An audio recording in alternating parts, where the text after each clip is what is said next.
A big welcome to the next program where we'll address some of the talking points around the world and, of course, in the country. And, of course, joining me to discuss today on the program is Bilal, public affairs analyst. Is live here in the studio to add voice to the conversation on the program.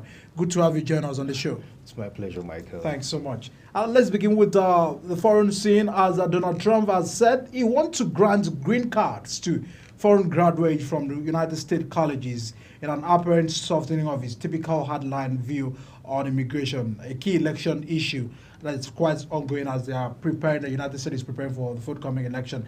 The Republican candidate made the remarks in a podcast published days after President Joe Biden announced a citizenship pathway for immigrants married to U.S. nationals and counterbalancing his recent crackdown on illegal border crossings. Trump said this includes anybody who graduates from a college, including those who complete two-year programs known as junior colleges and a doctoral graduate. Let's take a look at what is actually happening in the United States. A few days ago, Biden said that those who have been married for over some 10 years now will have access to their citizenship. And now Donald Trump is trying to also bring policy surrounding issues of immigrations and that has to affect those who are not originally from the United States. To you, do you feel that this is just a political statement which oftentimes we've seen many times promises, even in the United States, hasn't really been fulfilled, where they have treated some immigrants in their very country less? Well, looking at this whole situation, it's more of like not really a statement, but a campaign stance that could favor people, especially the immigrants, in order to see how they can lure people to support them into office. Despite the forthcoming presidential elections in America, based on the statements that Joe Biden made a few days ago in terms of creating a pathway for immigrants who married the nationals of the U.S., and this, has seen, more. Has led to more people supporting trying to get Biden, based on support. that statement, and the Donald Trump, who is also an opponent and sees Biden as a major contender in this race, had to come out with his own statements in order to see how they can get more supports from the people. So a big lesson there. We are still getting to monitor the process and what it means for the United States preparations of election. Biden and Donald Trump is up against an ongoing back and forth on that issue. But let's move away from the United States now into the fact that our president has returned back to the center, the nation's capital, Abuja, from the South Africa's inauguration of Cyril Ramaphosa.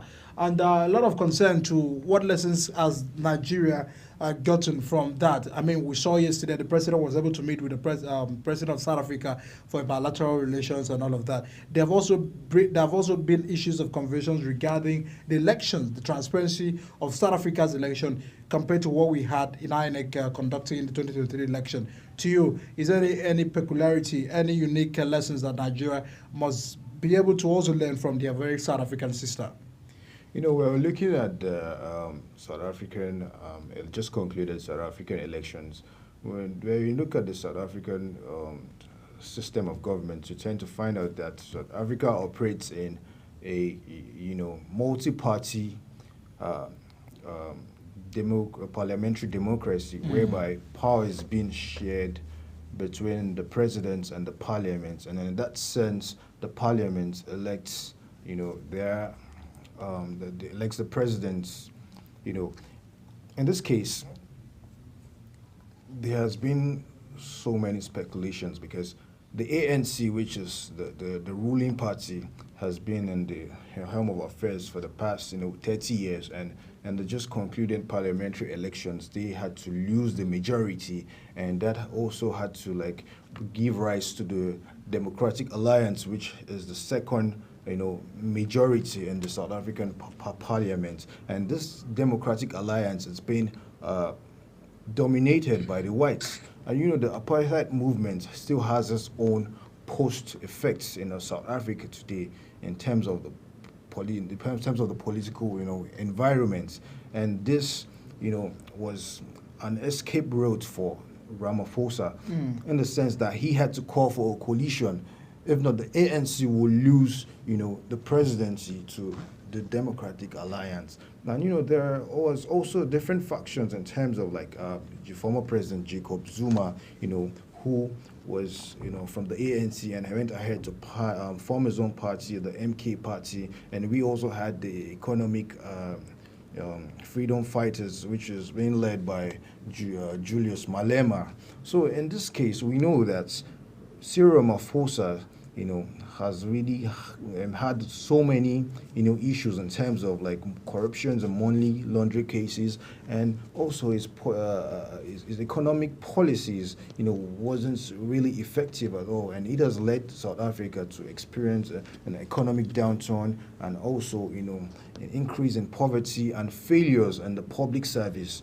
So in this case, it was like a major threat for Cyril Ramaphosa. The last resort that he had was to, form a coalition with the Democratic Alliance. But when you look at this coalition, is it feasible? Because they feel it's going to like unify the government, because the ANC and the Democratic Alliance have different principles, different, ideologies. How can they merge these things together in order to have like a common force? And this coalition will also give a rise to the economic freedom fighters and the MK party. This could, lead to a rise in the next coming election to see how they can outreach the ANC from the helms of governance. A lot of concerns to that. But look at the situation room we had from South Africa's election compared to the fact that even INEC had promised Nigeria Beavers to you. Is it that the elections umpire at South Africa were able to hold the trust of the people of South Africa to conduct a free, fair, and transparent election, compared to the fact that over times we've seen INEC, getting to have a lot of promises at the end of the day, the processes is being doubted. Not really am I advocating to the fact that what they're doing was wrong, but sometimes the process hasn't been transparent enough. Well, looking at the South African elections, we tend to find out that this was really, transparent, and it was free and fair, in the sense that witnessing the ANC, which has been in, governance for the past 30 years, based on the pains of the, and frustrations of the citizens of South Africa, they had no other choice but just to like split the votes, and that gave to the rise of the Democratic Alliance, which, was almost at the point of, clinching that presidency. But it was a dire minute, after some intense negotiations between the ANC and the Democratic Alliance, to form a full force in order to enable the ANC, retain that, presidency. But in this case, Nigerians need to, learn from the issues of South Africa, because like the people are tired, of all the promises and, the issues being faced during elections. And at this point in time in South Africa, all eyes were on the electoral umpire, so there wasn't, gaps in order to, infringe in the transparency of the elections. All right, so maybe we'll take more conversations surrounding the world of governance and electoral processes in South Africa at a later convention. But now let's get to the fact that Lagos State government has cracked down on illegal garages and seizes over 40 vehicles. That will also form part of a discussion shortly after this break. Once we return, we'll make more conversations on that. Do stay with us.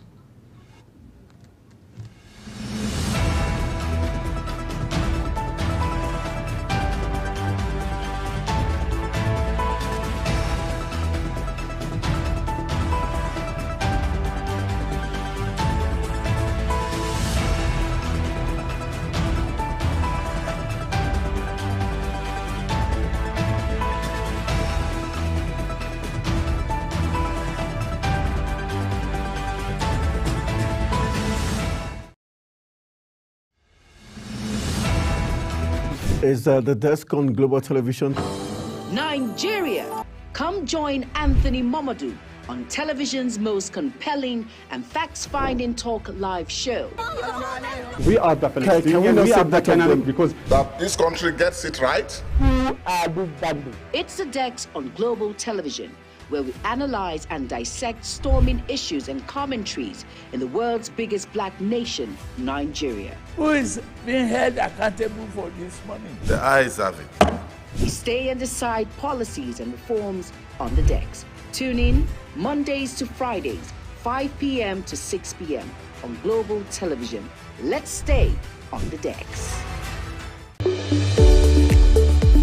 In an ever-busy world, the increasing challenge of keeping track of health matters can be extremely demanding. Follow the latest health tips and trends on Health Guide on Global Television on Tuesday at 3 p.m. Health Guide on Global Television. Put your health first.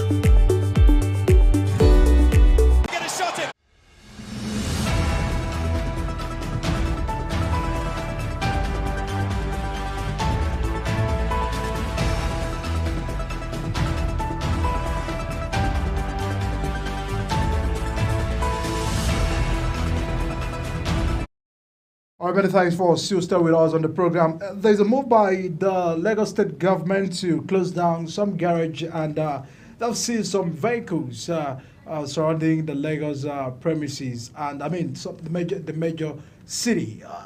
Also, the fact that this has also sparked concern and controversy as to what is government doing to also create, enabling environment for those who are illegally, occupants of some of those garages may begin to evacuate, kind of also resettling them in some other locations and all of that.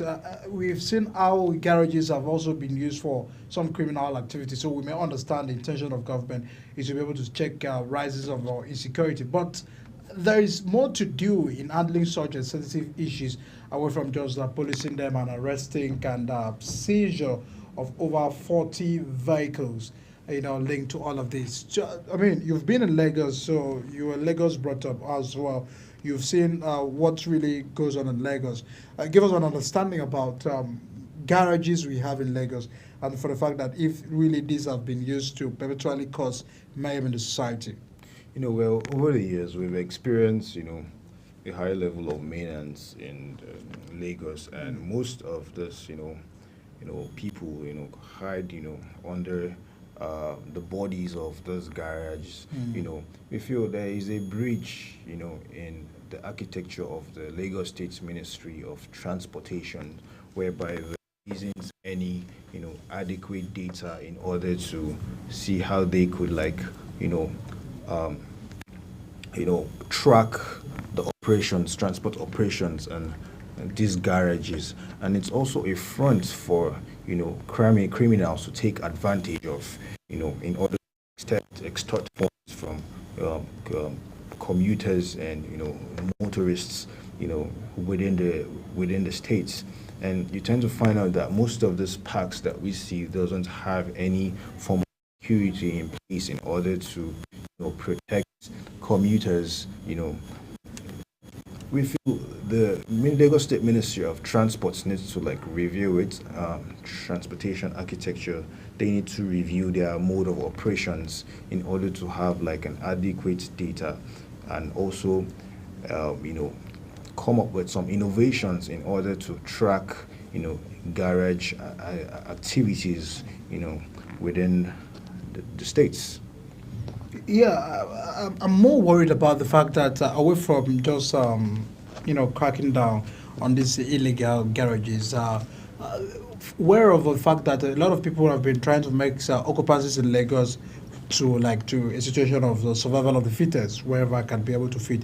So to you, we've seen people living on that bridge. We've also seen evidence of people, living at some of the areas where, ordinary is not in line with, a residential area. To you, what has Lagos State government what is the effort of Lagos State government so far in regards to managing the populations and the influx of people coming in? Because the statistics shows every year, we have more influx into Lagos, adding already to the existing population of Lagos. Do you feel that the government are putting things in place to manage all of this? Because if it gets more and more and more, it may blow like a time bomb, which is just waiting to explode. Well, when you look at Lagos State, when you look at the systems, you to find that the government hasn't put proper structures in place in order to, make this garages and transport bodies to come under an umbrella, whereby they can have like a form of like visible recognitions in that sense, to have structures and leadership in order to control the activities in garage and and parks. They tend to like make it serve to be an avenue for criminals in order to exploit passengers and also commuters. So they need to like look at the structures. There needs to be a transportation structure in order to direct this workers, transport workers, and also commuters in order to have a common direction, and have a feasible transportation system. And in that case, you tend to find that most of those people working in garages are thugs. I feel the government needs to like engage them and recruit them in order for them to have like a major source of like income, because when you tend to find that most of these people are being paid peanuts and on a daily basis, so they need to like have a body that can regulate and also employ people into these systems in order to enable them make them earn a living.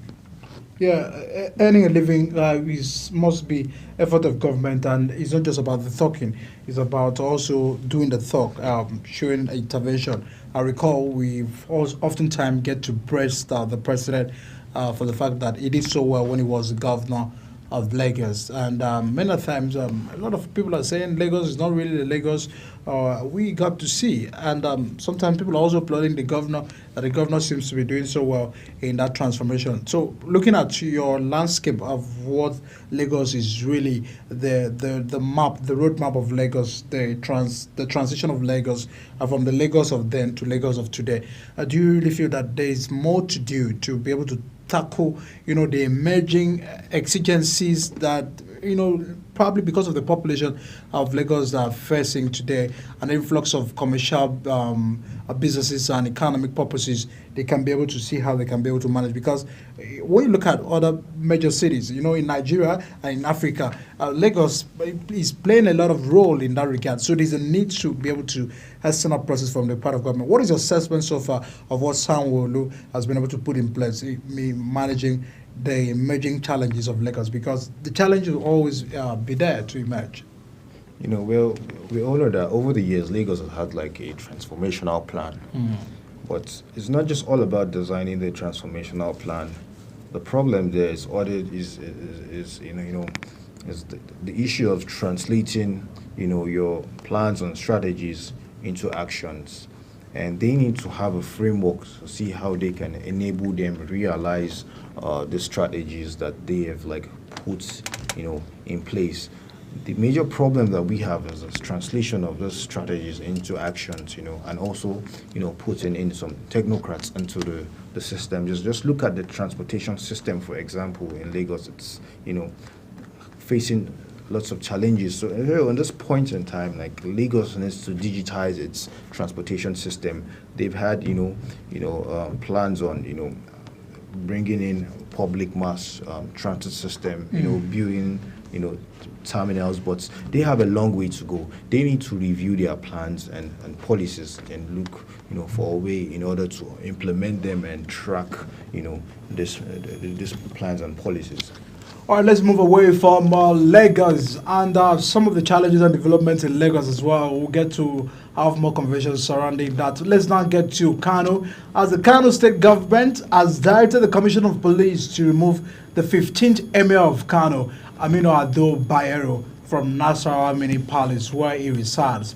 The State Attorney General and Commissioner for Justice Aruna Dederi, during the press conference yesterday, said government has concluded arrangement for the general reconstruction and renovation of the property, including the demolition and construction of the dilapidated wall fence with immediate effect. It had earlier been reported that the Federal High Court sitting in Kano had nullified all actions taken by the state government after the passage and signing of 2024 Emirate Council Law. The presiding judge, Justice Abdullahi Liman, gave the ruling yesterday. Issues of Kano and the Emirate also has not yet been resolved. And even when we felt all of these have been put to rest, it seems the state governments are going about doing their bits irrespective of what the court is really saying. Because we've seen with the fact that the governor was saying that the injunction of the court order that morning that he wanted to reinstate Emir Sanusi, that the judge who gave the judgment, was abroad, and so he can't honor that court order. Right now, the court have also sit again, restating the fact that every process that they carried, both the bill by the House of Assembly, the move by the governor, and the restatement is illegal. But the court hasn't questioned the pronouncement of Emir Sanusi. To you, it is becoming more interesting because it seems there is more politics to this. And as a person, we may begin to wonder and get bothered at the same time where we've been able to pull down our traditional institution to politics. Is it really the country we may be looking at that? Because the traditional institutions are to be independent from our own analysis and assessment. It's meant to be independent, devoid of politics, devoid of some other factors and influence of political class. So, but right now in Kano, it seems they are trying to drag politicians into these issues where we've seen conflicting court order coming in Kano and all of this. To you, are you receiving this news by the government to demolish the palace where Ado Bayero was already residing? Is this also a counter to counter the court order yesterday?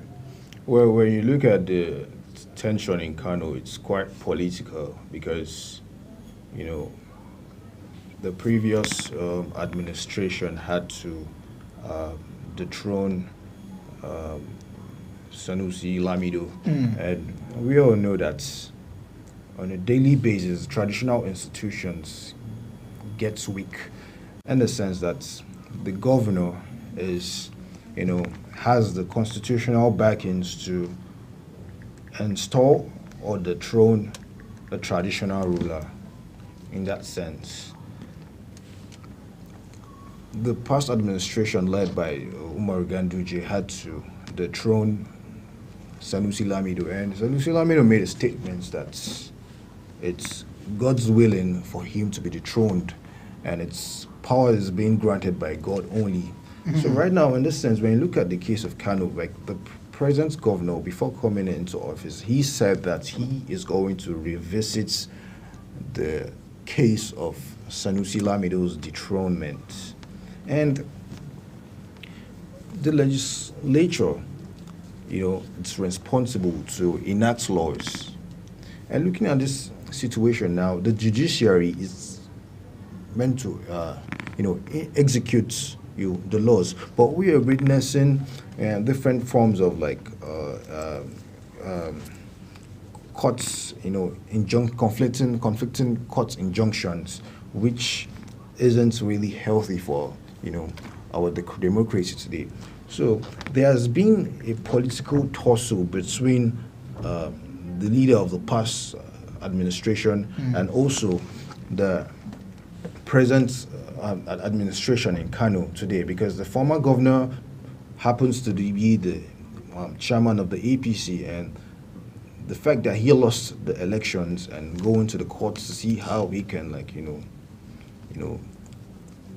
recover his mandate in office, which wasn't really which didn't go through according to plans. And in this sense now, based on the fact that they belong to the government of the day, the party that rules the government of the day, they feel that they can use that federal power in order to, overturn The judgment. yes, exactly. And looking at the demolition of the palace, the palace where Bayero resides, and it's an old palace, and it's the governor decides to renovate the palace. Well, it's a good thing in order to give But it it's a wrong time. facilities. It's a wrong timing because looking at the fact that we already are the heat, or we are in the midst of a political, a traditional conflict with within that sector. And now you're going just like what happened in Rivers State. Rivers State, due to that issues, the governor, quickly had to go demolish the House of Assembly. So we saw what happened. So it is a way of trying to, resettle, probably to resettle Ado Bayero out of Kano, because that's the way it's looking like. Well, still, the governor is the chief security officer of the state, and he has the powers and the constitutional backings to throne take or care. Install any traditional ruler. So in that sense, this might also serve as a counter, to counter the charge, the court injunctions, in order to enable to make the Ado Bayero powerless in that sense, because it doesn't make sense to be for an emir to have no palace in that sense. So it's more of like a power tussle between the past governor and the present governor. All right, so just before we run off away from Kano State, the Independent National Electoral Commission, INEC, has warned political parties involved in the off-cycle governorship election in Edo and Ondo State to avoid the use of hate speech and offensive languages in the conduct of their campaign for the election. The commission said that parties contesting the election should avoid carrying arms to venue of such campaigns, which must be communicated to the commission and the Nigeria police at least 10 days before the campaign. This is contained in the guidelines for the campaign released by the commission, while also saying that in accordance with the provision of the Electoral Act, all candidates in the election should be allowed access to public facilities for their campaign activities. So we'll be bringing that conversation as we're monitoring the exercise for Ondo and Edo off-cycle elections. But a lot of also concern and call for INEC to hasten up the process to getting things right. Thanks to Aliu Bilal, for a public affairs analyst, for joining us on the program today and adding voice to the discussion. It's my pleasure, Michael. Thank you. And that's where we wrap it up here on the decks. And of course, I'll bring you much of these stories on the 6 p.m. bulletin. Of course, will be coming shortly. And of course, other conventions on Big Talk will also be lined up for this evening. So do well to stay very close to your television. My name is Adikan Michael, and your host. See you again.